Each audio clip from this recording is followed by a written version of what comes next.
Hi, everybody. We are back and we are here today to talk about the future of the cloud.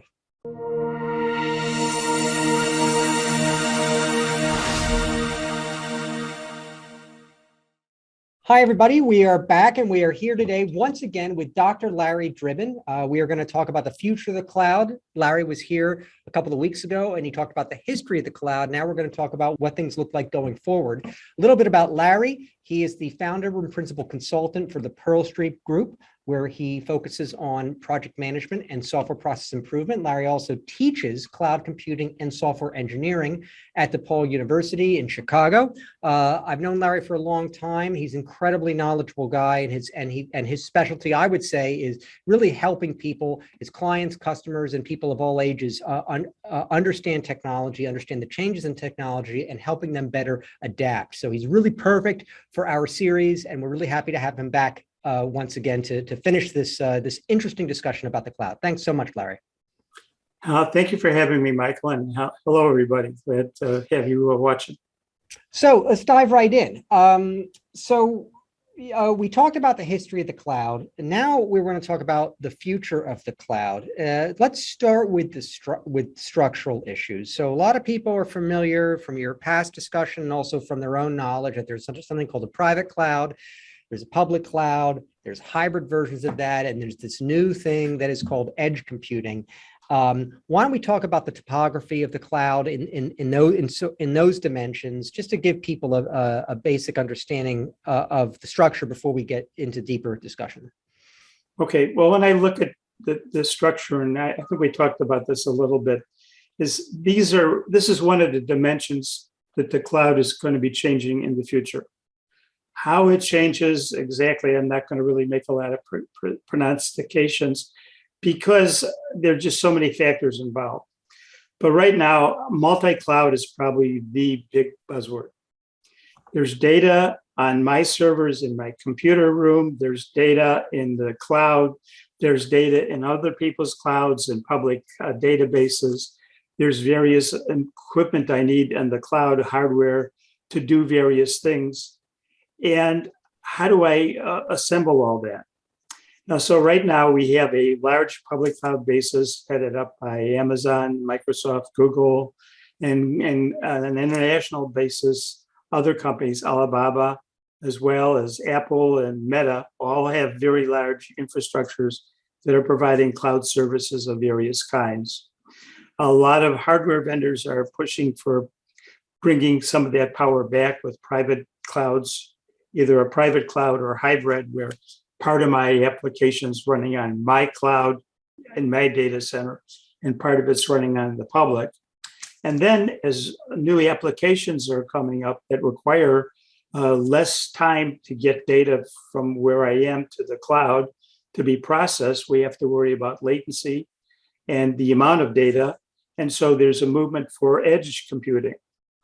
The cloud vendors, the public cloud vendors are moving some of their data centers, building smaller micro data centers closer to users, oftentimes in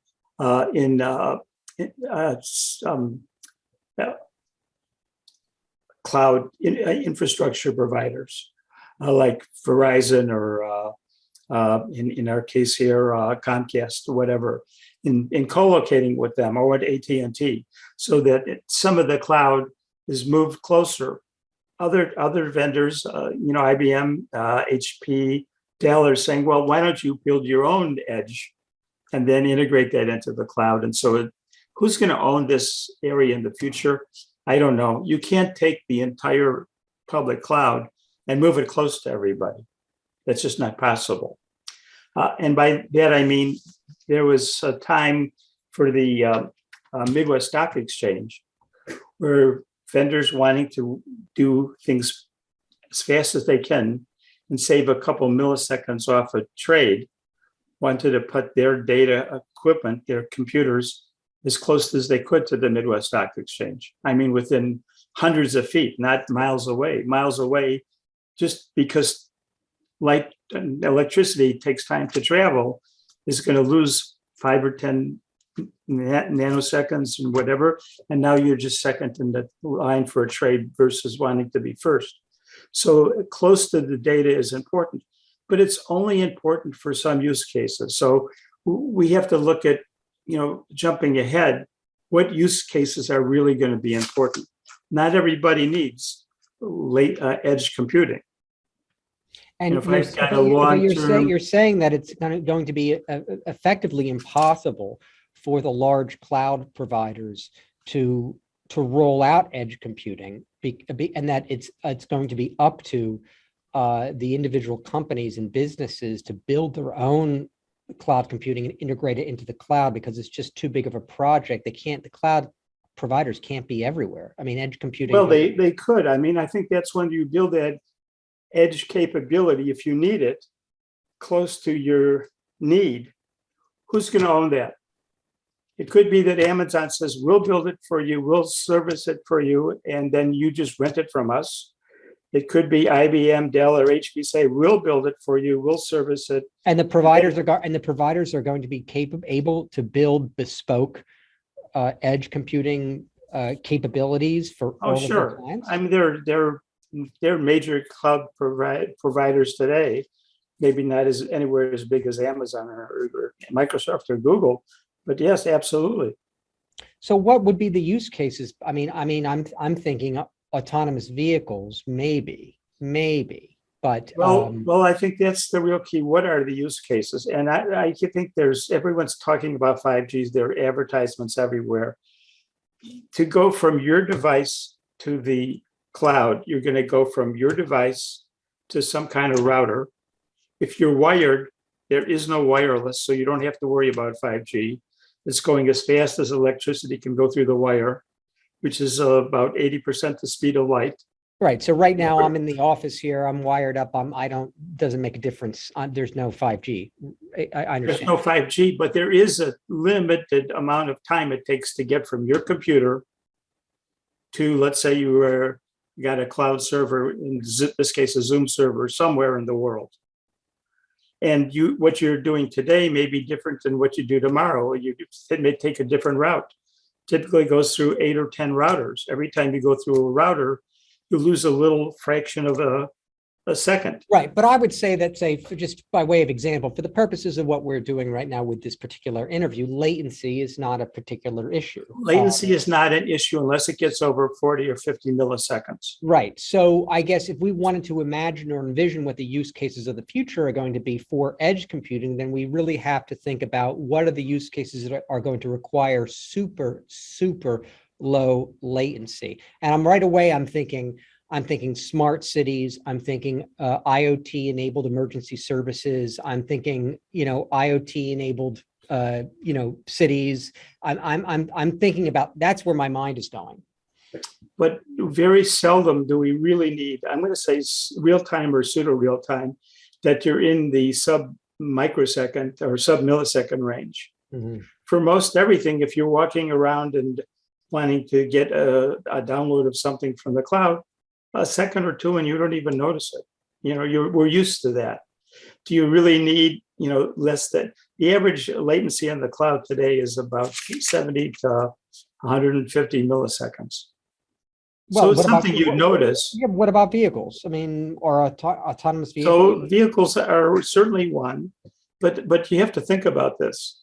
If you're going to rely on the cloud, not the cloud, but low latency to control a vehicle, that's got to be 100% reliable and everywhere. You can't say, well, it's on this part of the street, but the next block up, it stops. So we're not going to get the ubiquitous, that kind of performance for years, if ever. So I don't think we'll ever get it, because we still don't get it in the major metropolitan areas. You're right. Wi-Fi is absolutely. And I've been on sections of interstate where there's suddenly no Wi-Fi or no cellular.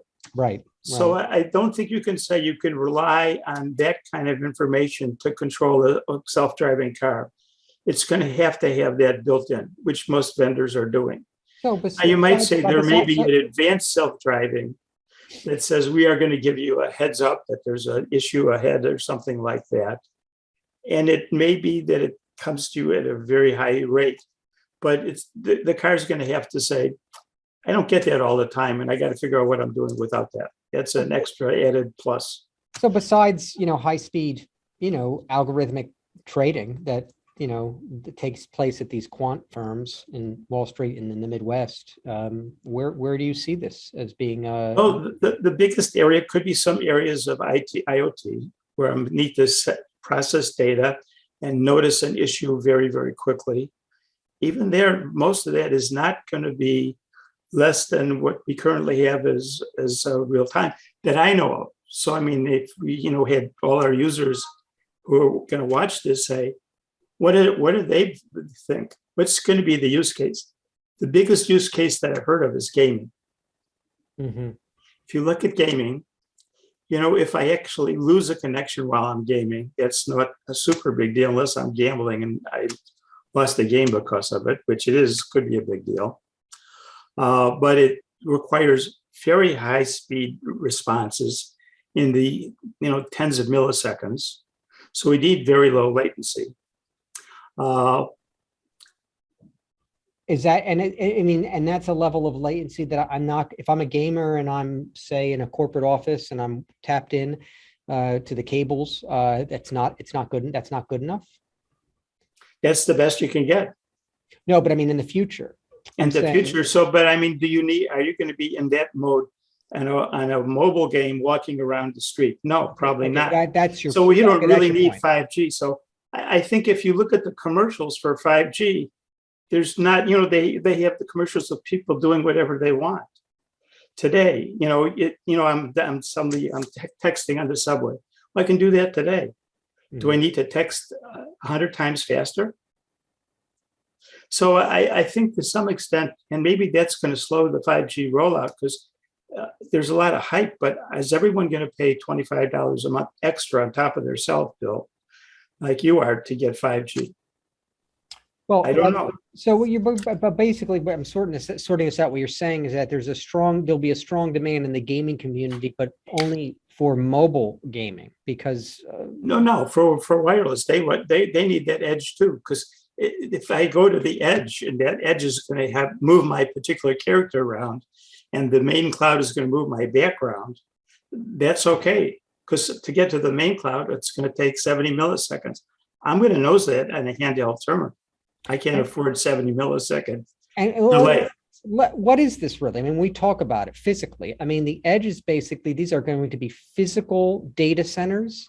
They're going to be physical data centers, smaller than the cloud, but having some of the capability, maybe more storage than you would have in a typical data center, racks and racks of computers. But instead of maybe 100,000 computers and 2 petabytes of storage, maybe there's half a petabyte of storage and only 10,000 computers. Right. And instead of how would you say, how would you quantify the number of major data centers right now in the country that, how many major regional data centers are there for, say, Amazon?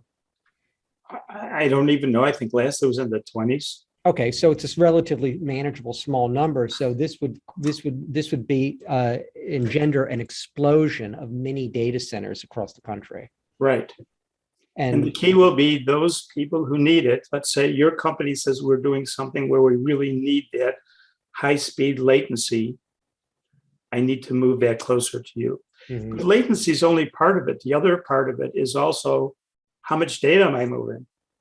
So that's not a big deal. It all comes so across. That's not true. You download a movie in, maybe a couple of seconds at our current speeds. However, games are getting huge. A typical game can be 50 gigabytes to 500 gigabytes. 50 gigabyte game can still take me close to an hour to download on most people's high-speed internet, wired. Forget about wireless. So you just can't say, I'm just going to have all this extra data by moving it closer and by getting into caching. I may be able to say some of it I can get to you quickly, some of it's going to take longer. And so I think that's the area.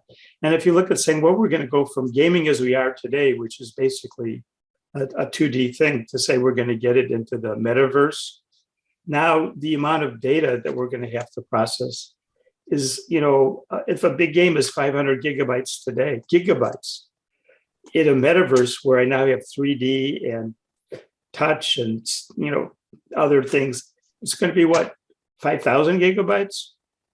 That takes an awful lot of time to download. But how does the edge computing architecture or this solution resolve the bandwidth problem? It doesn't really.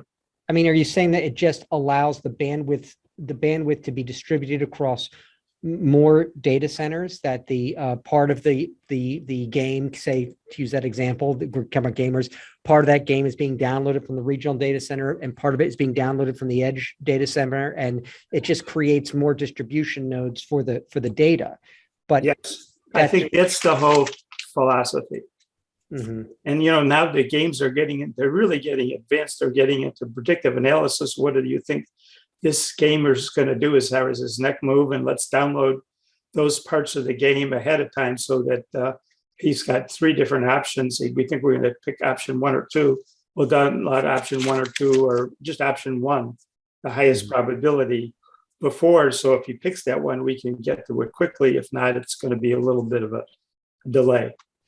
So most gaming really works on a high-speed computer in your facility. Think of that. But as you get bigger games and as you want to use new games that come up, there's a reason to try and go in internet games. So I was reading one article says people are going to do trial of new games using cloud gaming. And once they really like a game they want, they'll download it to their processor. But most gaming rigs are, incredibly powerful.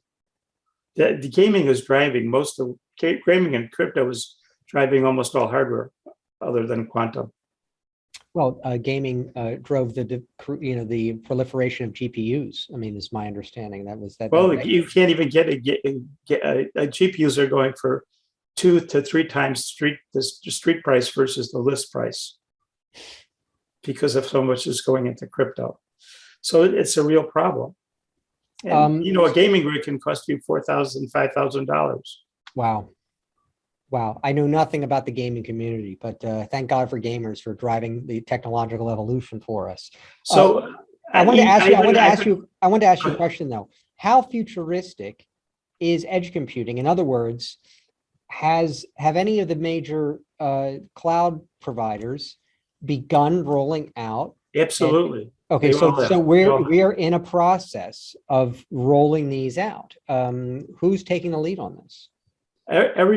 Everyone's doing it. I mean, you're coming from both sides, from the cloud vendors, Amazon, Google, and Microsoft, providing edge close to their big clients, to the big clients, going through HP, Dell, and whatever, saying we're going to provide capability, and now we need to run the same software as in your cloud. Mm-hmm. And who owns it, how it's going to work out, I don't think anyone knows right now. There's sort of counter movements. Let's say, well, let's get to virtual desktops. Let's get rid of your PC in a big organization. You don't really need it. Well, let's talk about that. Let's talk about that, because you mentioned that in your outline, and I have no idea what you're talking about. So what exactly? Other vendors are saying you don't need anything more than a Chromebook for most of what you do. Most business users are going to look at email. They're going to view a few key applications. They're not power users. So why are we giving them a whole computer that's all that powerful? So will I have a hard drive? Maybe not. Will I have any storage on my device? Maybe a little, that will have to depend. There'll be obviously some storage, but it might not be a terabyte. And so what they'll do is provide virtual servers that do all of the work for you, your Microsoft Word, your Zoom, all that.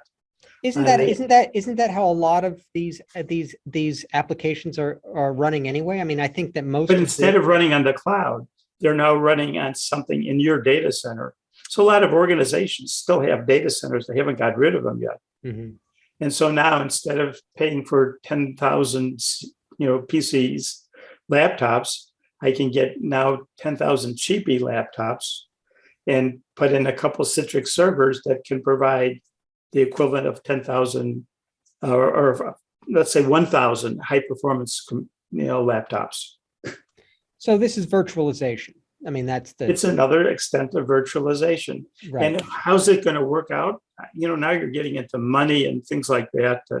I don't really know, but you're going to see movements on both sides are going to push computer power down closer to the user where needed and back up to the center where it's not needed. And nobody's going to have it locally on their device. You're saying, well, I mean, you're saying push the computing power down. The key is these little devices we have called phones are getting incredibly powerful. So it depends on what you're doing. Let's say for voice recognition, there's some amount done on your phone. Some amount goes up to the server. A lot of times you don't want to notice a delay, so you'd be better off having it go to an edge that's closer to you. So let's say maybe your data center for Amazon is in, let's say, Virginia. Now they put an edge in Pennsylvania that does most of the processing for voice processing for you closer, so you don't lose 20 milliseconds of latency. So what would be the bare minimum of computing power that we would need on our devices if we were in a world that was 100% virtual? You need a Chromebook. You need a browser. That's it, bare minimum. But I mean, there are power users who are going to throw around big spreadsheets or whatever they're doing that are going to need more. So in the future, cell phones are going to be thinner. They're going to be less. There's going to be less computing power actually built into the mobile devices. I think it's going to be more. That's just it. It's all improving across the line. And where it ends up in 5 years or 10 years, it's very hard to predict. I think it's going to end up that all of it's going to get faster and improve, and latency is going to come down. And there are going to be some smart people that will come up with use cases that we haven't thought of yet. That, whether it's robotic surgery, I doubt, because the reliability is still not there. But who knows? But I would imagine that robotic surgery, though, is one of those use cases where you have to have low latency. Absolutely. Well, absolutely. I mean, and we do that. We will do a remote surgery today with a doctor 1,000 miles away, because that's his specialty. He knows how to do that particular surgery somewhere else. But there's all fraught with risk, and there's got to be backup if there's any failure of any kind of additional latency for whatever problem, then you have to have a backup.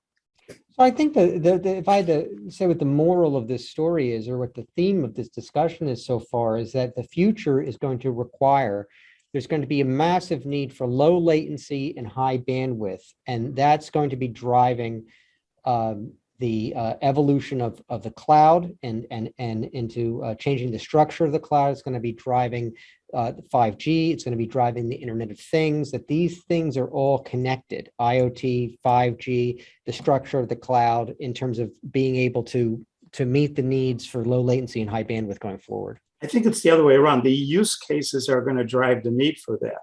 Mm-hmm.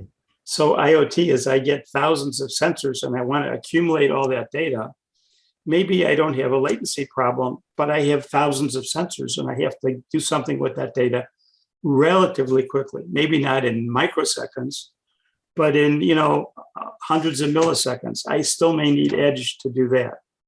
So I get all that data in and combined together in an appropriate way within less than a second.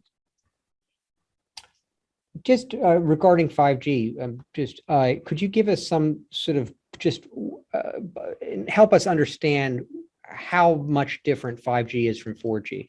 How would you characterize the improvement, and how would you quantify that from 4G, which we're familiar with, to 5G, which most people are not yet familiar with? Well, I think the key there was so one of the things that's happening is, the cellular community has been very good about documenting standards. And then I think the 5G standards were documented in 2018, I think. And then the first products are starting to roll out in 2021 with an attempt at interoperability.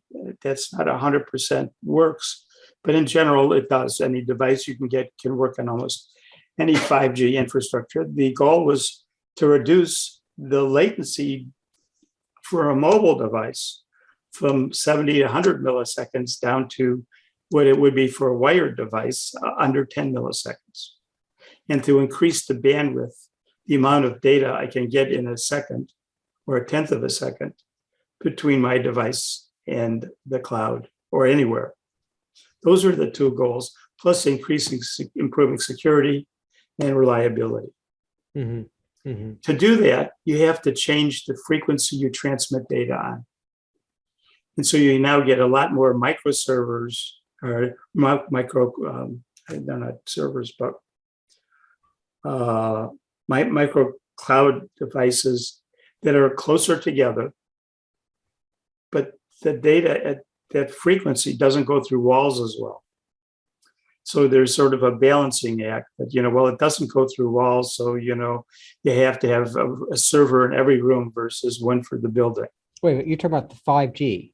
For 5G, for wireless signals. That So to be 5G, able to 5G wireless operates at higher frequencies at which don't go through walls very well. Not as well as 4G. This is an interesting constraint that I'm not familiar with. So that could be a very expensive problem to have to put, what would you say, servers in every room? It is an expensive problem. That's why it's going to take at least 10, if maybe not 20 years to roll out. And you and I are the ones that are going to pay for it. Well, I'm installing my new 5G router tomorrow. So I know. But what are you going to need 5G for? I don't, honestly, but they sold it to me at a great rate. So yeah. I mean, that's going to be a lot of people, that's the advertisements. But are you going to run around your house and you need less than 10 I won't milliseconds? notice the difference. I won't notice the difference. So I'm sure that it'll be imperceptible to me. So at CAI's office, are they going to roll out 5G? I don't know. That's a good question. Eventually, and who's going to pay for it? I don't know. But when you right say now, who paid for the current 4G? Probably CAI, and putting the little Cisco routers everywhere. Are they going to, or is it going to be shared now that the vendors want it, so that they're going to help fund it? Because now instead of one, maybe for 3 or 4 conference rooms, you need probably one in every conference room. Maybe. So what is it? Are you saying we need servers in every room, or do the wireless repeaters? We just need signal amplifiers. We need these. Right. Okay. So how? I mean, they're not that expensive. There's these boosters. What's the cost of a booster? Well, a mesh booster is what, $300-400. Some of the faster ones are $600. Mm-hmm. That's list price. Right. So if corporations you want industrial grade versus that's what I can buy, they're probably even more. But if big corporations are going to have to put these throughout their gigantic offices, that's not that cost prohibitive if you're a very, very large organization. Except for one thing. Do you have the latest laptops? You usually get a new laptop every 3-4 years. Are you going to want to spend, let's say, to outfit CAI's headquarters with 5G routers is going to be, let's just even $1 million. What's the business case for that?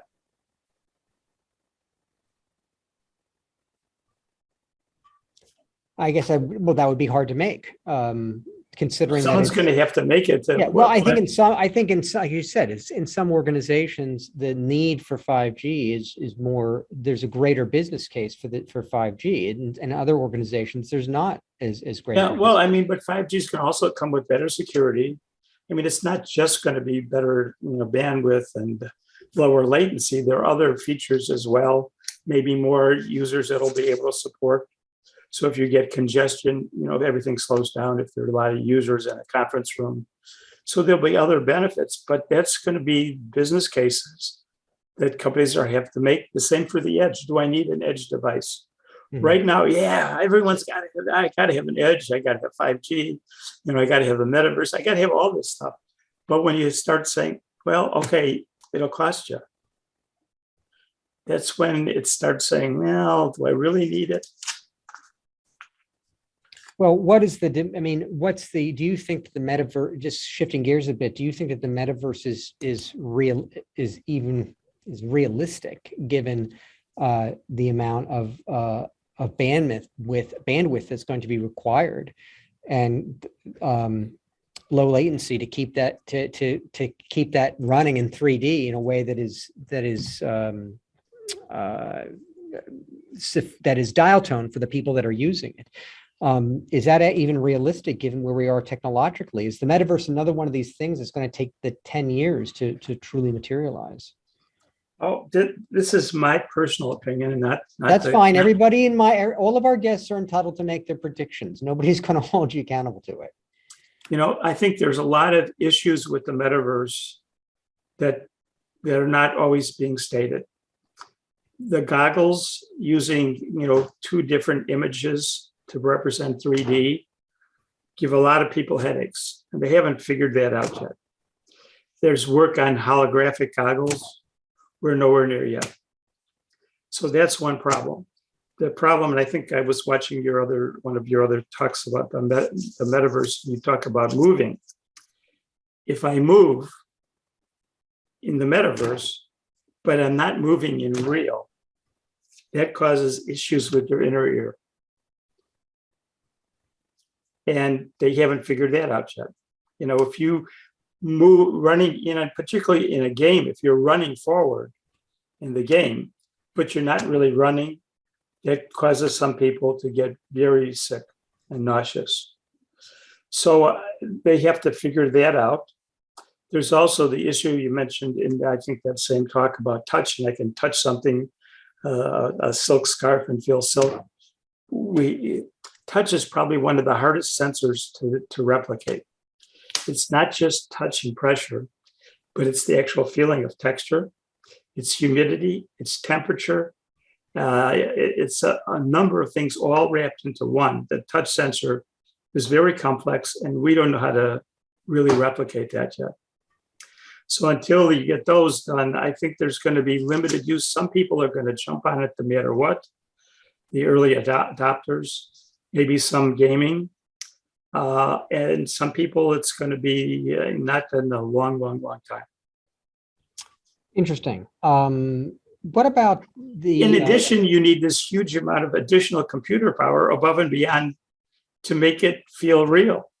You mean computing power that doesn't currently exist or isn't currently available via? Well, no, it exists and it's available in the cloud, but you're going to start using up enormous amounts of it. And that's very expensive.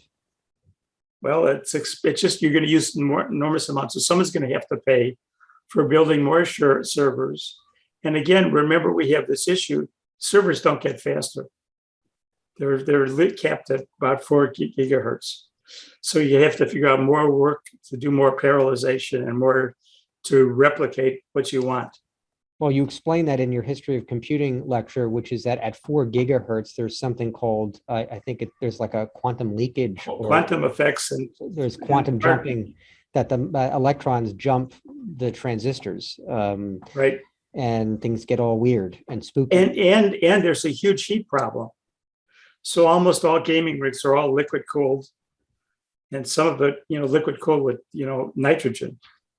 So, I mean, we're talking very high, they're pushing 5 gigahertz because they can get that extra 20% that may make them able to win a game that they couldn't. So I know that. Remember these games, there are games now that are multi-user games that have thousands of users going on concurrently.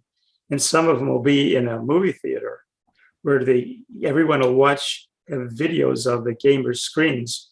On a screen, you maybe have 5 or 10 gamers playing a particular game, and there's 500 or 1,000 people watching. So I just want to follow this line of reasoning, just map it out simplistically. So the metaverse is, got a lot of constraints. One of them is that it requires massive computing power, and we are coming up against a wall in terms of computing power. And part of that is because, we're down to the nanometer level when it comes to transistors. I think a lot of people are familiar with that. I think it's we're down to like 2 or 3 nanometers, and that's the atomic level. pretty much for the size, the width of these transistors. And the other thing is that you're mentioning that there's heat constraints, there's these quantum effects. So in the face of these constraints that we're facing with computing power, where is the breakthrough going to come?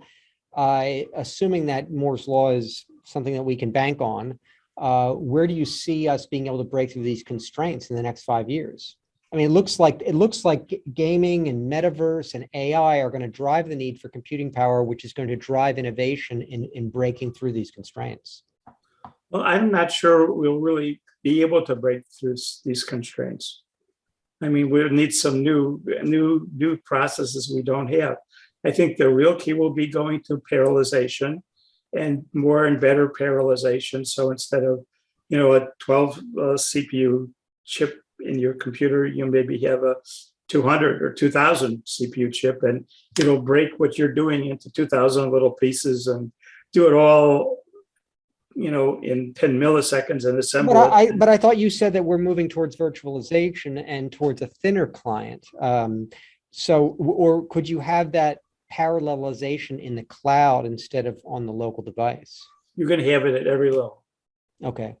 So you got to remember, think of it as 3 tiers. Your device is going to get more parallel because it can't get much faster. The edge, you're going to have more compute power at the edge, more processors, more data, and the main cloud. But your problems are getting bigger. You don't typically have a 50 gigabyte application you run today. But some games are that big. That's one application. And the newer games, some of them are 500 gigabytes. To download that takes an hour and 10 hours.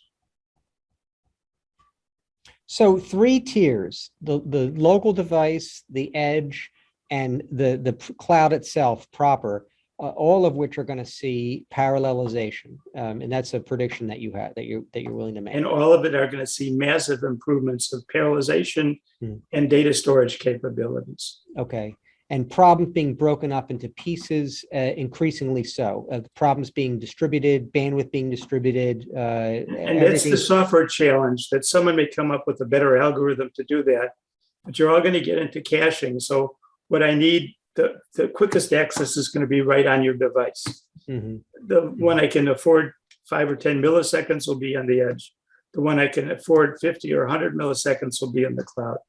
And now it goes back to what's the problem you're trying to solve? And I don't think it's just gaming. I think there are going to be business applications, manufacturing applications, analysis applications that companies are going to come up with that are going to all drive that.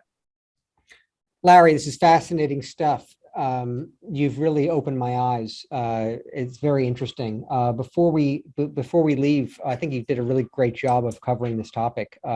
You've helped me envision the landscape in my mind. Is there anything else that you'd like to say about this subject before we wrap it up? I think the other thing that's happening too, as you would typically think in any case, the cloud vendors are coming up with more services. So you hear this term serverless computing. Well, there's still a server there. It's now instead of you managing it, the cloud vendors are offering it to manage it for you. And that's where things get murky, because it's either going to be Amazon or is it going to be IBM? IBM has a long tradition of knowing how to do that, but may not have all the software to do it well. Amazon has all the software to do it well, but has to learn how to do it from a support point of view.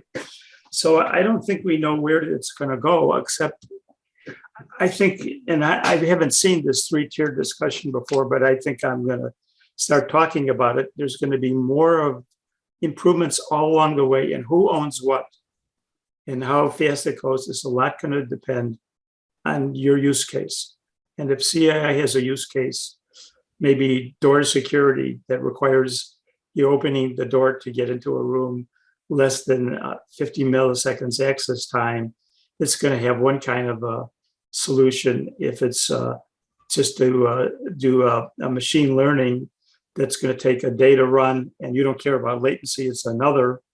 And if it's going to be something that lock to let you use your computer that you require 5 or 10 millisecond access time, it'll be another. And I think that that's where we're all going to see a fascinating future. I think the future is very, very optimistic, but we are starting to run into physical constraints that, it takes 2.5 minutes to get a voice conversation to the moon and 20 minutes to Mars. We're not going to, no one's figured out a way to beat that yet. Well, there's certainly going to be a lot of opportunity for consultants, that's for sure. Interestingly, we actually have a webinar that we have coming up with our friend Don Schaefer later this month, and he's going to do an entire 90-minute webcast just on quantum computing. So for anybody who's interested in new computing paradigms that potentially promise, although I know Larry isn't super sanguine about the prospects for quantum computing, but nevertheless, we are going to cover that topic in a couple of weeks at the end of April. And so if you're interested in that, you can check that out on our main website at greatpro.org. But until then, Larry, I think you did a great job covering this topic. As always, hope to have you back to talk about more interesting topics in the weeks ahead. Thanks again. Michael, thank you very much.